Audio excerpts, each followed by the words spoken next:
Good morning my lovely people, আসসালামু আলাইকুম। কেমন আছো সবাই? আশা করছি সবাই অনেক ভালো আছো। তোমাদের সকলের দোয়ায় আমিও আলহামদুলিল্লাহ ভালো আছি। তো আজকের ভিডিওটা একদম সকাল সকালই শুরু করলাম। আমার গতকাল রাতে অনেক ফ্রেঞ্চ টোস্ট খেতে ইচ্ছে করছিল, তো বাসায় ব্রেড আছে, ভাবলাম তাহলে আমি সকালে ব্রেকফাস্টে ফ্রেঞ্চ টোস্ট খাবো। তো যার কারণে আমি এখন সকালবেলায় আমাদের দুধ দিয়ে গেছে, তো যার কারণে আমি এখন দুধ আর ডিম আর চিনি ভালোভাবে মিক্স করে নিচ্ছি। দেন এটাতে চুবিয়ে চুবিয়ে আমি ব্রেডগুলো দিয়ে ফ্রেঞ্চ টোস্ট বানাবো। তোমরা কার কার ফ্রেঞ্চ টোস্ট ভাল লাগে? আমার কিন্তু ভাল লাগে। আমি বেশিরভাগ এটা বিকালে করে খাই, কিন্তু আজকে সকালেই খেতে ইচ্ছে করছে, কেননা রাতে খেতে ইচ্ছে করছিল। রাতে আমি আলসেমি করে আর বানাইনি। আর ফ্রিজ থেকে দুধ মানে নামাতে হবে, তারপরে গলবে, তারপরে বানাতে হবে, এত ধৈর্য আমার ছিল না। তো যার কারণে আমি আজকে সকালেই বানানোর ডিসিশন নিলাম। তো এখন আমি প্যানে তেল দিয়ে দিচ্ছি। তো তেলটা ভালোভাবে গরম হয়ে যাওয়ার পরে আমি একে একে সবগুলো ব্রেড ভেজে নেব। তো আমি যে মিক্সারটা বানিয়েছিলাম লিকুইডটা, ওই যে দুধ ডিম চিনি দিয়ে, তো সেটাতে আমি আগে থেকে ব্রেডগুলো চুবিয়ে নিয়েছি যেন ভালোভাবে ভিতরে সবগুলা লিকুইড ঢুকে। তো এখন আমি একে একে ব্রেডগুলো ভেজে নিচ্ছি। তো তোমরা অনেকেই ভাবতে পারো যেহেতু সরিষার তেলে ব্রেডগুলো ভাজতেছি, হয়তো বা সরিষার তেলের একটা আলাদা স্মেল রয়ে যাবে, বাট আমার কাছে না কেন জানি সরিষার তেলে আলাদা কোনো স্মেল লাগে না। হয়তো বা খেতে খেতে অভ্যাস হয়ে গেছে তাই জন্য, বাট আমার কাছে লাগে না। আমার কাছে নর্মাল তেলের মতোই লাগে, কোনো স্মেল থাকে না আলাদা। আর আমাদের বাসায় অন্য কোনো তেলও নাই, যার কারণে আমার সরিষা তেল দিয়ে ভাজতে হচ্ছে। তো একটা ভাজা হয়ে গেছে, তো একে একে আমি এইভাবে সবগুলা ব্রেড ভেজে নিব। এটা কিন্তু চার সাথে খেতে অনেক মজা লাগে।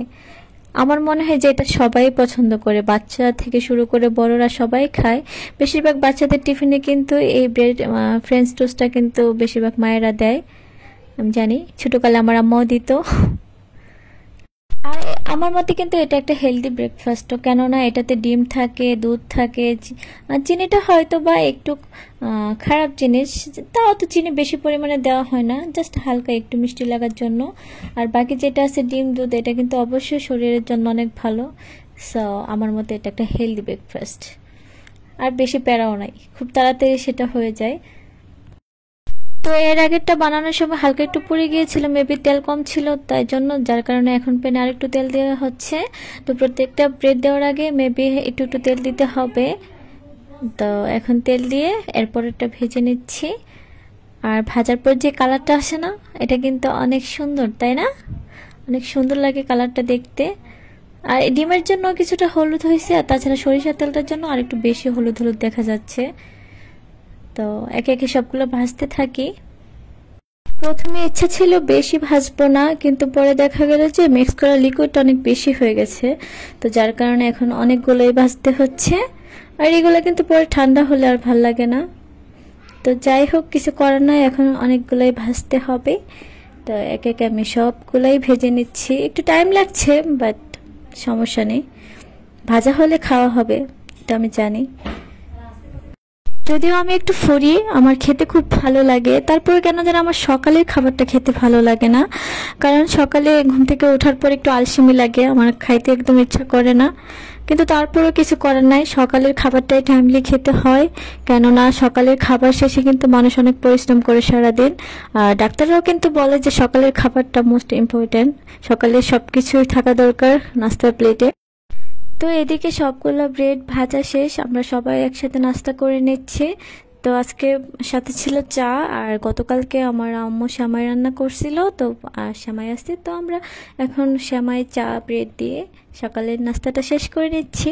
তো তোমাদের সাথে আবার দেখা হবে দুপুরের রান্নায়। তো সকালে ব্রেকফাস্ট শেষে তোমাদের সাথে একটা জিনিস শেয়ার করতে চলে আসলাম। তো গতকালকে আমার নামে একটা পার্সেল আসছে, আমার খুবই খুবই আপন একজন মানুষ আমার জন্য একটা পার্সেল পাঠাইছে। তো দেখতে পাচ্ছ যে এখানে একটা পারফিউম, আমার কিন্তু পারফিউম খুবই ভালো লাগে। তো একটা পারফিউম, একটা হ্যান্ডব্যাগ আর একজোড়া শু পাঠাইছে। তো আমার তো ভীষণ ভালো লাগছে, আমার গিফট পেতে এমনি তো অনেক ভালো লাগে, তাছাড়া ব্যাগটা কিন্তু অনেক সুন্দর, তাই না? তোমাদের কাছে কেমন লাগছে জানাও তো। তো তো যাই হোক, এখন চলে আসলাম দুপুরের রান্নায়। তো আজকে গাজর আর আলু কুচি করা হয়েছে, ভাজি করা হবে। তাছাড়া আগের কিছু তরকারি ছিল ফ্রিজে, যার কারণে জাস্ট আজকে ভাজিটাই করা হবে। তো এখানে ভাজির জন্য ভালোভাবে পেঁয়াজ ভেজে নিচ্ছি। তো বলতেছিলাম যে এটা গিফট পেতে যে অনেক ভালো লাগে। আমার মনে হয় যে প্রত্যেকটা মানুষই কিন্তু গিফট পেতে অনেক ভালো লাগে। তাছাড়া যে পারফিউমটা পাঠাইছে না, পারফিউমের স্মেলটা এত সুন্দর ছিল। মানে আমার কিন্তু পারফিউমের প্রতি অনেক দুর্বলতা আছে। আমার আমার পারফিউম, মেকআপ আইটেম আর শুর প্রতি আমার অনেক বেশি দুর্বলতা আছে। তো যাই হোক, এগুলো দেখে আমার খুব ভালো লাগছে। আর যে আমার জন্য এগুলো পাঠাইছে তারা অনেক ধন্যবাদ, মন থেকে অনেক ধন্যবাদ জানাই। তো এদিকে দেখতে পাচ্ছ যে কাঁচামরিচ দিয়ে দিয়েছি। আর ভাজিটা দেখতে কি সুন্দর লাগছে না, গাজর আর আলু একসাথে মিক্স করাতে কালারটা কিন্তু খুব সুন্দর হয়েছে। তো আর এই ভাজিটা কিন্তু আমার খুব ভালো লাগে গরম গরম ভাতের সাথে। তো এখানে আর আলাদা করে কোনো মরিচ দেওয়া হবে না, দিলেও হালকা একটু দিব, তবে কাঁচামরিচের ঝালটাই বেশি ভালো লাগে। তো আমি এখন ভাজিটা করে নিচ্ছি। আর ভাজিটা হতে কিন্তু বেশিক্ষণ সময় লাগবে না, খুব অল্পতেই হয়ে যাবে। তো আজকে তো আর তেমন রান্নাবান্না নেই, যার কারণে তেমন প্যারাও নেই। তো আমি এখন দিয়ে দিচ্ছি লবণ, হলুদ গুঁড়া, মানে যা যা লাগে সবকিছু দিয়ে দিচ্ছি। তো এদিকে ভাজিটা হতে থাক, আর তার ফাঁকে তোমাদেরকে একটা কথা বলি। তোমরা হয়তো অনেকেই ভাবতে পারো কেন প্রতিদিন আমি একই প্যানে রান্না করি আর সবকিছু একই প্যানেই রান্না করি। তো কথা হচ্ছে যে আমরা রান্না শেষে প্রত্যেকটা আইটেম মানে তরকারি আমরা বাটিতে নিয়ে ফেলি, আর রাতের বেলা আমরা ওভেনে গরম করে খাই, যার কারণে আমাদের একটা প্যানেই হয়ে যায়। আর তাছাড়া আমি মনে করি না যে আলাদা আলাদা প্যানে রান্না করে শুধু শুধু ময়লা করার কোনো দরকার আছে, যেহেতু আমরা বাটিতেই নেই। তাই আমরা একটাতে রান্না শেষে এটা বাটিতে নিয়ে দেন এটাকে ক্লিন করে আবার এটাতে আরেকটা তরকারি রান্না করা হয়। তো যার কারণে একটা প্যানে ইউজ করা হয়। আর তোমরা যারা রান্না করো তারা কিন্তু অবশ্যই জানো যে হাঁড়ি পাতিল মাজার কি একটা যন্ত্রণা। এটা আমার মনে হয় যে সবাই স্কিপ করতে চায়, কিন্তু পারা তো যায় না, করতেই হয়। আর যেহেতু বাসায় ওভেন আসতে আমরা ওভেনেই গরম করি, যার কারণে তো একটা কড়াইতে আমাদের হয়ে যায়। তো এটা হচ্ছে ফ্যাক্ট। তো এখানে একটু লবণ কম হয়েছিল, যার কারণে আবার একটু লবণ দিয়ে নিচ্ছি।